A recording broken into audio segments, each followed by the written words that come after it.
अच्छी और सच्ची खबरों की शुरुआत करते हैं और सबसे पहले बात महाकाल कॉरिडोर की, जिसका पहला चरण बनकर तैयार हो चुका है और अब इसका उद्घाटन 11 अक्टूबर को प्रधानमंत्री नरेंद्र मोदी करेंगे। लोकार्पण से पहले राज्य के मुख्यमंत्री शिवराज सिंह चौहान ने उज्जैन पहुंचकर कॉरिडोर के पहले चरण का जायजा लिया। बताया जा रहा है कि उज्जैन का महाकाल कॉरिडोर यूपी के काशी विश्वनाथ कॉरिडोर से 4 गुना बड़ा है और जो देश का पहला ऐसा धार्मिक कैंपस है जो पौराणिक सरोवर रुद्र सागर के किनारे डेवलप किया गया है। वहां पर शिव, शक्ति और दूसरे धार्मिक किस्सों से जुड़ी करीब 200 मूर्तियां हैं, जिनके जरिए श्रद्धालु भगवान शिव की अनसुनी कथाएं जानेंगे।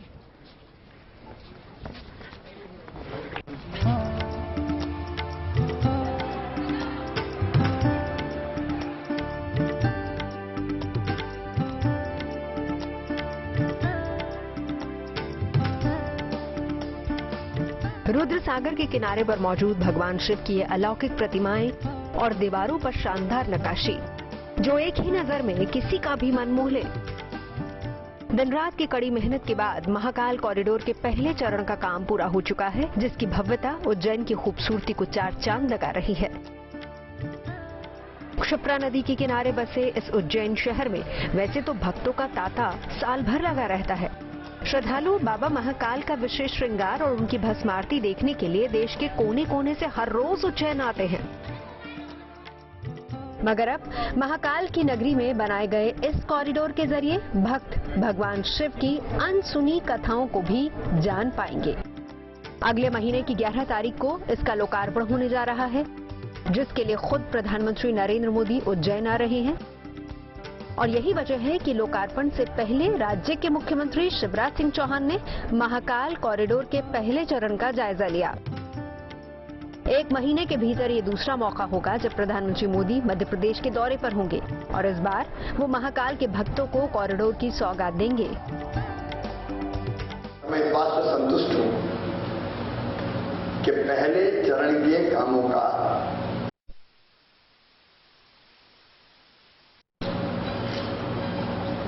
माननीय प्रधानमंत्री जी जो सांस्कृतिक राष्ट्रवाद की ध्वजा पताका लेकर भी चल रहे हैं। भारत की संस्कृति, जीवन मूल्य, परंपराएं, उनका दुनिया भर में प्रचार प्रसार हो रहा है और उन्हीं से प्रार्थना की है माननीय प्रधानमंत्री श्रीमान नरेंद्र मोदी जी से कि वो महाकाल महाराज के परिसर के प्रथम चरण का लोकार्पण करें। और आज जो काम देखा है उससे मैं संतुष्ट हूं कि प्रथम चरण का लोकार्पण होगा। क्षिप्रा नदी के किनारे बसे उज्जैन में 750 करोड़ रुपए की लागत से महाकाल कॉरिडोर का काम चल रहा है। अभी पहले चरण का काम पूरा हुआ है, जिस पर करीब 316 करोड़ रुपए खर्च आए हैं। इसमें महाकाल पथ, महाकाल वाटिका, रुद्र सागर तालाब के किनारे का डेवलपमेंट शामिल है। इसके अलावा पार्किंग, धर्मशाला, प्रवचन हॉल और महाकाल द्वार भी बनाए गए हैं। बताया जा रहा है कि इस कॉरिडोर पर जितना पैसा खर्च हो रहा है उसमें 422 करोड़ रुपए प्रदेश सरकार, 21 करोड़ रुपए मंदिर समिति और बाकी का पैसा केंद्र सरकार ने दिया है। 2 चरणों में बनने जा रहे महाकाल के इस कॉरिडोर का पहला चरण पूरा हो चुका है। तारीख तय हो गई है 11 अक्टूबर, जिस दिन प्रधानमंत्री लोकार्पण करेंगे। लिहाजा एहतियात के तौर पर पूरे परिसर में लोगों की आवाजाही रोक दी गई है। वैसे इससे पहले भी यहां पर लोगों का आना मना ही था, लेकिन प्रधानमंत्री का क्योंकि 11 अक्टूबर को कार्यक्रम है, इसलिए एहतियात के तौर पर यहां पर निजी सुरक्षा कर्मियों को भी तैनात कर दिया गया है। महाकाल कॉरिडोर 20 हेक्टेयर में बन रहा है, जिसके दूसरे चरण का काम अगले साल मई-जून में पूरा होने की उम्मीद है। ये कॉरिडोर जब पूरा बन जाएगा तो सबसे बड़ा फायदा श्रद्धालुओं को होगा, क्योंकि हर घंटे बिना किसी रुकावट के करीब 1 लाख भक्त बाबा महाकाल के दर्शन कर पाएंगे। पूरा परिसर 910 मीटर लंबा है। इसमें 108 स्तंभ बनाए गए हैं और अलग अलग पत्थरों से दीवारें बनाई गई हैं, जिस पर भगवान शिव की अलग अलग कलाकृति और उनके श्लोकों को उकेरा गया है, ताकि बड़ी संख्या में श्रद्धालु यहां पर आएं और भगवान शिव के साक्षात दर्शन कर सकें। उज्जैन में बन रहा ये महाकाल कॉरिडोर वाराणसी के काशी विश्वनाथ कॉरिडोर से 4 गुना बड़ा है, जिसमें महाकाल के भक्तों को घूमने फिरने और ठहरने के अलावा कई और आधुनिक सुविधाएं मिलने वाली हैं। कहा जा रहा है कि लोकार्पण के दिन यानी 11 अक्टूबर को वहां पर दिवाली जैसा उत्सव होगा, जिसमें बड़ी संख्या में लोग भी शामिल होंगे। उज्जैन से संदीप कुलश्रेष्ठ के साथ bureau report, good news today. दरअसल वाराणसी के काशी विश्वनाथ कॉरिडोर की ही तरह महाकाल कॉरिडोर को विकसित किया जा रहा है। दोनों कॉरिडोर में फर्क सिर्फ लंबाई और चौड़ाई का है। काशी विश्वनाथ कॉरिडोर जहां 5 हेक्टेयर यानी कि करीब 12 एकड़ में बनकर तैयार हुआ है, वहीं महाकाल कॉरिडोर का क्षेत्रफल करीब 50 एकड़ का होगा। यानी महाकाल परिसर काशी विश्वनाथ कॉरिडोर से 4 गुना बड़ा होगा, जिसको बनाने में 750 करोड़ की लागत आएगी, जिसमें 421 करोड़ का खर्च मध्य प्रदेश सरकार उठाएगी। जबकि इस मशहूर मंदिर से जुड़े कॉरिडोर के निर्माण के लिए केंद्र सरकार ने 271 करोड़ रुपए दिए हैं। और इसके अलावा महाकाल मंदिर के प्रबंधन और रखरखाव से जुड़ी समिति भी मंदिर परिसर के पुनरुद्धार के लिए 21 करोड़ रुपए खर्च कर रही है। 750 करोड़ रुपए के इस प्रोजेक्ट को 2 चरणों में बांटा गया है। पहला चरण महाकाल पथ, महाकाल वाटिका, रुद्र सागर तालाब के किनारे होने वाला निर्माण कार्य शामिल है और इसी चरण में पार्किंग, धर्मशाला, प्रवचन हॉल और महाकाल द्वार का निर्माण हो चुका है। वहीं अगर हम दूसरे चरण का जिक्र यहां पर करें, जिसका अभी फिलहाल निर्माण होना है या फिर पुनरुद्धार की बात चल रही है, तो उसमें क्या क्या है वो भी आपको बताते हैं। उसमें है महाराजवाड़ा, महाकाल मंदिर परिसर में शामिल किया जाएगा। परिसर में मौजूद ऐतिहासिक महत्व रखने वाली इमारतों को रीडेवलप करने पर भी विचार किया जा रहा है, ताकि इनका इस्तेमाल धर्मशाला और कुंभ संग्रहालय के तौर पर किया जाए। और इसके अलावा दूसरे चरण में नक्षत्र वाटिका, फूड कोर्ट, एंटरटेनमेंट जोन का भी निर्माण होना है। लेकिन उससे पहले यहां पहले से चल रहे महाराजवाड़ा स्कूल को न्यूटन स्कूल बिल्डिंग में शिफ्ट किया जाएगा। दूसरे चरण में ही महाकाल मंदिर परिसर में चल रहे उर्दू स्कूल को भी माधवगंज इलाके में शिफ्ट करने की योजना है। और सिर्फ उर्दू स्कूल ही नहीं बल्कि महाकाल थाना भी परिसर से बाहर चला जाएगा, ताकि 180 कारों के लिए पार्किंग की सुविधा वहां पर हो। पर्यटन सूचना केंद्र वहां पर बनाया जाए। ई व्हीकल डॉकिंग स्टेशन और हॉकर जोन के निर्माण के लिए भी जगह बन जाए। हाथ ठेला और फेरी वाले यहां अपने उत्पादों की बिक्री कर सकेंगे और इसीलिए हॉकर जोन का निर्माण भी यहां पर किया जा रहा है। अगले चरण में महाकाल मंदिर से क्षिप्रा नदी के रामघाट के बेहद पुराने मार्ग की मरम्मत की जाएगी। दूसरे चरण में ही महाकाल मंदिर के मुख्य द्वार और दीवारों को रेनोवेट किया जाएगा। इस दौरान शिव भक्तों और श्रद्धालुओं के लिए गार्डन भी तैयार हो जाएंगे, ताकि भगवान भोले के दर्शन के लिए आने वाले लोग इसका इस्तेमाल कर सकें। दूसरे और अंतिम चरण में ही रुद्रसागर तालाब में गिरने वाले गंदे पानी को हमेशा के लिए रोकने की व्यवस्था की जाएगी और इसके लिए अमृत मिशन के तहत सीवर और स्टॉर्म वाटर लाइन बिछाई जा रही है। बारिश कम होने पर तालाब का जल स्तर कम ना हो, इसके लिए भी पंप के जरिए क्षिप्रा नदी में पानी छोड़ने की व्यवस्था की जाएगी। हरिफाटक ब्रिज के चौड़ीकरण का भी काम यहां पर दूसरे चरण में ही पूरा होना है, जिसके लिए करीब 50 परिवारों को दूसरी जगह पर शिफ्ट करने की योजना है। हरिफाटक ब्रिज के नीचे एक रेलवे अंडरपास भी बनेगा। यही नहीं बल्कि श्रद्धालु की सुविधा के लिए विजिटर फैसिलिटी सेंटर नंबर 2 तक 5 मीटर चौड़ा और 210 मीटर लंबा पैदल पुल भी बनेगा, जिसके दोनों ओर शिव भक्तों के लिए जन सुविधाओं के विकास और विस्तार की भी योजना है। इसके अलावा महाकाल मंदिर परिसर में पड़ने वाले छोटा रुद्रसागर लेक फ्रंट प्रोजेक्ट के तहत एंटरटेनमेंट जोन, योग केंद्र, वैदिक वाटिका और ग्रीन बेल्ट का भी निर्माण किया जाएगा। ग्रीन बेल्ट के लिए कई तरह के पेड़ और पौधे लगाए जाएंगे। क्षिप्रा के रामघाट पर motorable lights and sound show की भी व्यवस्था करने की तैयारी हो रही है। शिव भक्तों और श्रद्धालुओं के लिए लाइट एंड साउंड शो का बेहतर अनुभव होगा। इसके लिए महाकाल मंदिर से रामघाट की ओर जाने वाले रास्ते का ब्यूटिफिकेशन भी करवाया जाएगा। इसके अलावा रुद्रसागर तालाब की लहरों पर म्यूजिकल फाउंटेन और वाटर स्क्रीन शो की व्यवस्था होगी।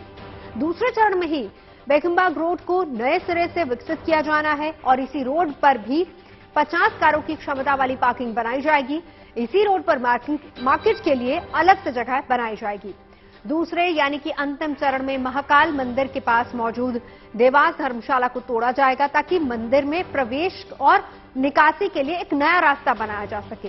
इसके मार्ग के लिए मंदिर परिसर के करीब पहले से मौजूद प्रवचन हॉल और भोजनशाला को भी हटाया जाना है ताकि शिव भक्त और श्रद्धालु वैदिक थीम पर बनने वाले शिखर दर्शन जोन का आनंद उठा सके। जब महाकाल कॉरिडोर से जुड़े इस प्रोजेक्ट के दोनों चरण पूरे हो जाएंगे तो बेहद आसानी से श्रद्धालु महाकाल के दर्शन कर पाएंगे। महाकाल प्रोजेक्ट के पहले चरण के 8 महीने के अंदर ही उज्जैन में ही बड़ा बदलाव देखने को मिल रहा है। महाकाल पथ से सटा हुआ रुद्रसागर तालाब है, जबकि 8 महीने पहले तक तालाब में सिर्फ जलकुंभी थी, जिसकी वजह से लोगों को पानी तक नहीं नजर आता था। लेकिन 1.5 महीने की कड़ी मेहनत के बाद रुद्रसागर तालाब जलकुंभी मुक्त हो गया है।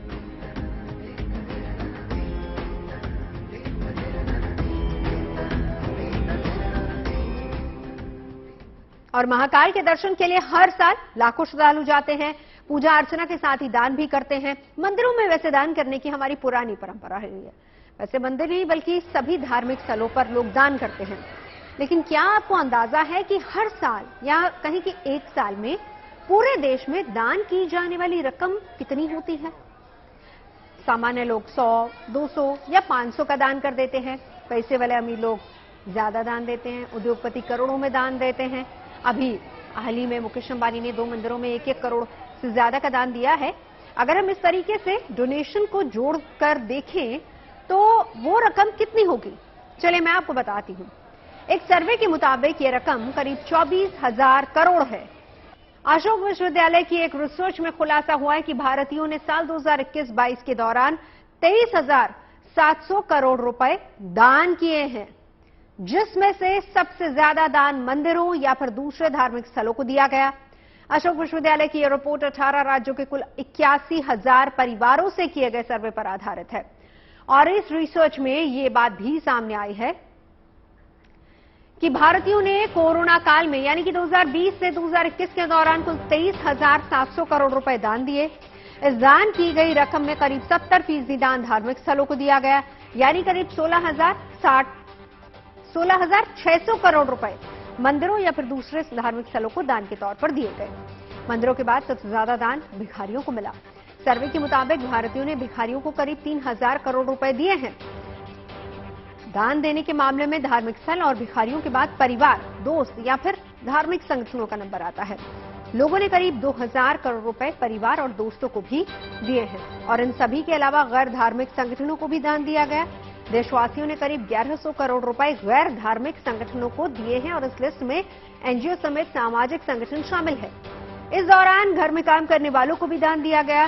करीब 1,000 करोड़ रुपए घर में काम करने वाले हेल्पर्स या फिर दूसरे घरेलू कामगारों को मिले हैं। इस दान में एक खास बात है, दान देने के लिए ज्यादातर लोगों ने कैश को तरजीह दी है, यानी दान कैश में दिया गया। इसके बाद ऑनलाइन पेमेंट की तरफ लोग बढ़े। गूगल पे, पेटीएम जैसे digital wallet, credit, debit cards और दूसरे ऑफलाइन तरीकों का भी इस्तेमाल हुआ है। एक कहावत आपने सुनी होगी, जिसका कोई नहीं ईश्वर उसका साथ देता है। 2020 और 21 में कोविड की लगातार लहर चल रही थी और ऐसी परिस्थिति में लोग डरे हुए थे। ऐसे में एक सर्वे कराया गया अशोका यूनिवर्सिटी की तरफ से, जिसमें 81,000 घरों में जाकर यह पूछा गया कि आखिर 2020 और 21 में सबसे ज्यादा दान उन्होंने किसको दिया। जब आंकड़े सामने निकल के आए तो 23,000 करोड़ रुपए इन तमाम लोगों ने मंदिरों में दिए। अब आप सोच सकते हैं कि शायद ये कहा जा रहा था कि जो हालात थे, जो परिस्थितियां थी, कोविड के डर से हर कोई डरा हुआ था और शायद ऐसे में ईश्वर ही एकमात्र सहारा था। यही सोच समझाती है कि इस तरीके से 2020 और 21 में दान देने की जो स्थिति बनी वो अपने आप में रिकॉर्ड तोड़ती नजर आई। इसके बाद दूसरे नंबर पे सबसे ज्यादा जो लोग देखने को मिले वो थे फकीरों को दान देने वाले। 90% लगभग लोगों ने दान दिया मंदिरों को और बाकी बचे हुए लोगों ने फकीरों को दान दिया। ऐसे में स्पष्ट तौर पर समझाया जा सकता है कि 2020 और 21 में जब कोविड की लहर चरम पे थी, हालात कई जगह खराब होते नजर आ रहे थे। ऐसे में लोगों ने अपने घरों से जो दान देने की परंपरा को शुरू किया वो कहीं ना कहीं बड़े रिकॉर्ड बनाती नजर आई। कैमरा पर्सन अंकित के साथ वरुण सिन्हा, दिल्ली।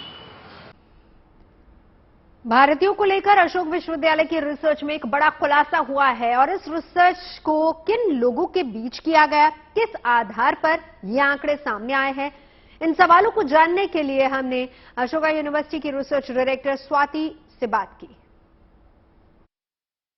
हमको पिछले कुछ सालों से लग रहा था कि हमारे देश में कोई अच्छा आंकलन नहीं है हाउस होल्ड लेवल में किस तरह से लोग चैरिटी करते हैं उसका।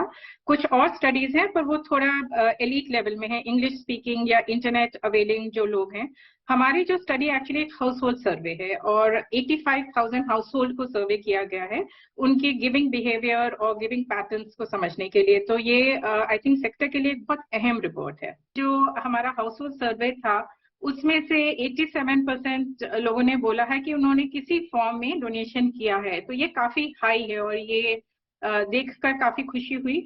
और अगर आप एक्चुअल नंबर्स की बात करें तो लगभग 24,000 करोड़ की गिविंग हुई है, जो भी अपने आप में आप देखें तो काफी एक बड़ा नंबर है। तो ये दोनों जो फाइंडिंग्स थी ये काफी खुशी करने वाली हैं। और ऑल्सो द फाइंडिंग की जो लोग गांव में हैं या जो लोगों के पास इतना पैसा नहीं है वो काफी अलग तरह से गिविंग करते हैं, चाहे वो हाउस होल्ड आइटम्स पे हो या इन काइंड आइटम्स में हो, वो किसी ना किसी तरह से कम्युनिटी को हेल्प करने की कोशिश करते हैं। पर जब हमने लोगों से मोटिवेशन पूछा कि आप किस चीज से प्रेरित होके आप कुछ दान देना चाहते हैं, सबसे ज्यादा लोगों ने बोला कि जो उनके धार्मिक जो फेथ है, उनकी जो बिलीव्स हैं उसकी वजह से और फैमिली ट्रेडिशंस की वजह से सबसे ज्यादा। कई रिलीजन्स में दान देना भी एक पार्ट ऑफ फेथ है। तो I think that is come out very strongly कि रिलीजियस ऑर्गेनाइजेशंस को दिया गया है। दान्य पुण्य की जो बात है ये आप देखेंगे कि जो लोअर मिडिल क्लास के तबके हैं या हमारे देश के वो रीजन्स हैं जो बहुत प्रॉस्परस नहीं है, उधर पे भी आप देखेंगे कि शायद जो अमाउंट ऑफ मनी है वो शायद कम हो, लेकिन इंसिडेंस की कितनी ज्यादा बार देते हैं वो काफी हाई है। तो मुझे लगता है कि across incomes Indians are quite generous. Ashoka university के द्वारा किए गए सर्वे के मुताबिक देश के 87% परिवारों ने दान पुण्य में हिस्सा लिया है, जिसमें से करीब 56% लोगों ने नगद दान दिया है। बाकी 7% लोगों ने ऑनलाइन पेमेंट मोड को चुना है। 56% लोगों का नगद दान करना बड़ी बात है, क्योंकि इन लोगों में वो लोग भी शामिल हैं जिनके पास ऑनलाइन पेमेंट मोड उपलब्ध नहीं है। और इस पूरे सर्वे की जो खास बात है वो है भारतीयों की आस्था।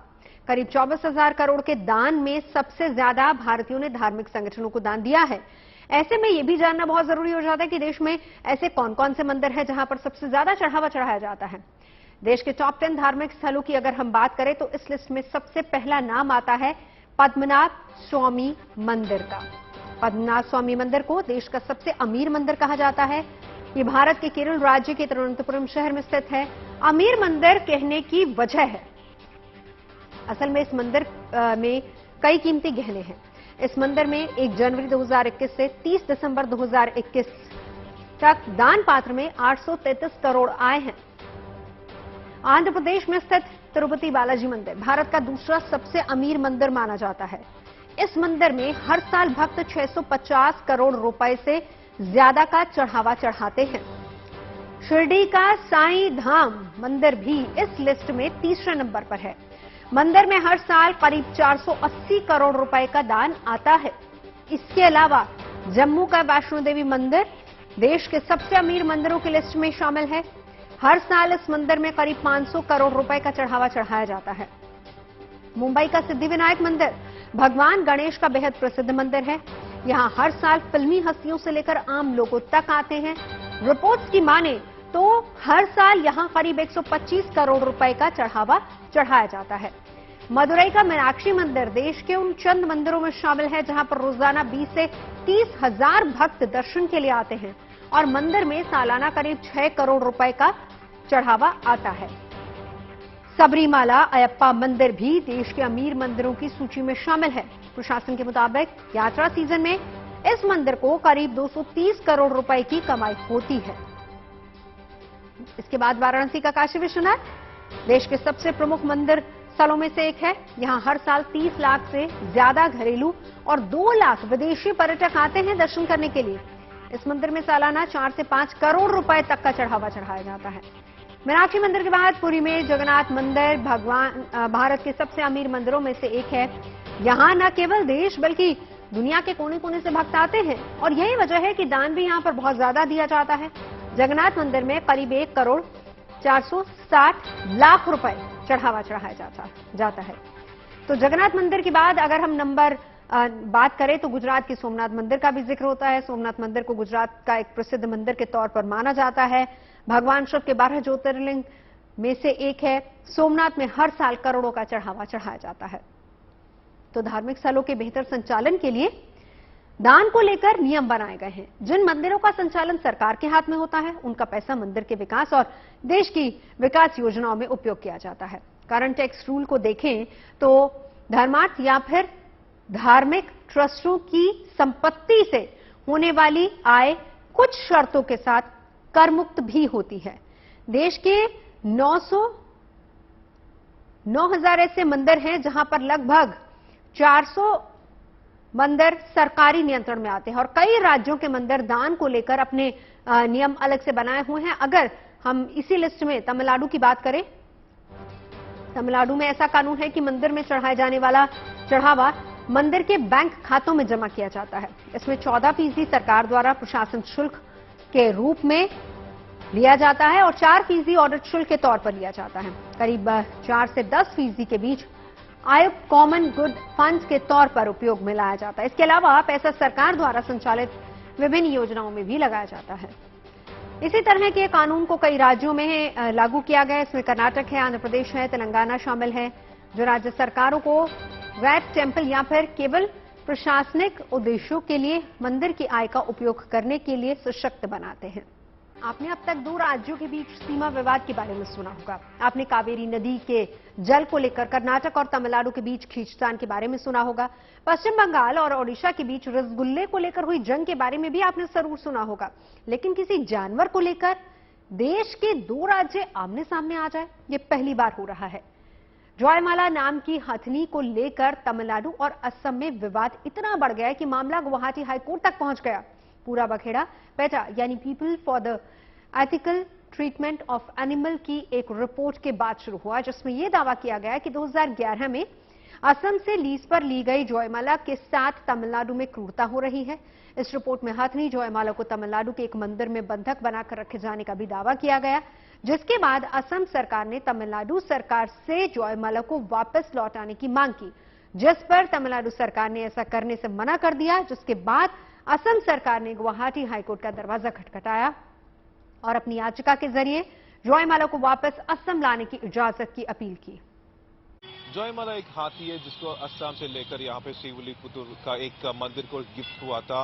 वहां पे ये पिछले 10 साल से रह रही है, पर पिछले साल का 1-2 मिनट वीडियो उसमें उस हाथी को उनकी मौत हर्ट करने का लीक हो गया। उसको इन्वेस्टिगेट करने के ऊपर बहुत ज्यादा डार्क इंफॉर्मेशन और इलीगल नेक्सस का इंफॉर्मेशन निकल गया है। अभी वो बोल रहे हैं कि ये सिर्फ असम से ही 1000 से ऊपर ऐसाई हाथियों को इलीगली सेल किया पूरा देश में। उसमें number most of the elephants are south दक्षिण इंडिया पे ही है। और उसके साथ अभी बोल रहे हैं कि सिर्फ जॉयमाला का स्टे तमिलनाडु पे वो लीज पे सिर्फ 6 महीने के था, पर अभी 10 साल के ऊपर जॉयमाला यहाँ पे है और इसीलिए असम फॉरेस्ट ऑफिशियल्स उसको दोबारा पूछ रहे हैं। पर तमिलनाडु फॉरेस्ट ऑफिशियल्स बोल रहे हैं कि उनको उसको नहीं भेजेंगे।